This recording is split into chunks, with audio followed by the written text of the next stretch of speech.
বন্ধুরা, খুব কষ্টের সাথে বলছি, খুব দুঃখের সাথে বলছি, এবং এটা কখনো চিন্তা করার মতো না। একটা ডেমোক্রেটিক কান্ট্রিতে যেখানে ডেমোক্রেসি আছে সেখানে নাকি ইন্টারনেট সার্ভিস দেয়া যাবে না।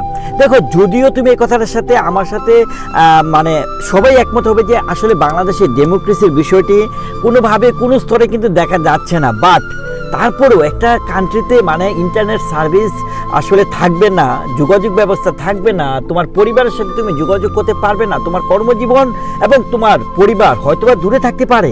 একটা ছোট বাচ্চা তার বাবার সাথে কথা বলতে পারবে না, একটা ছেলে তার মার সাথে কথা বলতে পারবে না, একটি বোন তার ফ্যামিলির সাথে কথা বলতে পারবে না। এটা কি মানা যায়? It's more than 24 hours. It's not acceptable. All over the world তুমি যদি বাংলাদেশের সাথে যদি কানেক্ট করতে চাও, all over the world is disconnected, complete disconnected, complete shutdown. আমি বলবো ওয়ার্ল্ডের সাথে বাংলাদেশের এই বিষয়টা কখনোই কিন্তু আসলে নর্মাল নয়। It's a very very very abnormal thing.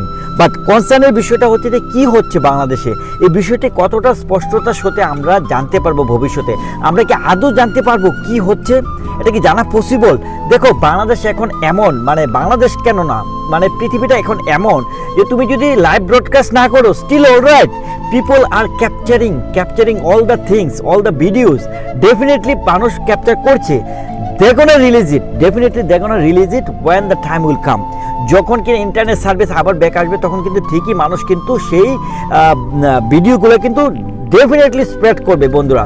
কিন্তু আমার কথা হচ্ছে যে এই কাজটি করে সরকার কি ভালো কাজ করলো? এই যে জনাব পলক বলল কি যে এটি যেটা হতে পারে যে দুর্বৃত্তকারীরা বিভিন্ন ধরনের নাশকতা ঘটানোর চেষ্টা করবে, সেই জন্যই তারা এই যোগাযোগ বা ইন্টারনেট সার্ভিসটা বন্ধ রেখেছে। বন্ধুরা, তোমাদের কাছে এই বিষয়টি কতটুকু লজিক্যাল? কমেন্টস করে জানাও কতটুকু লজিক্যাল।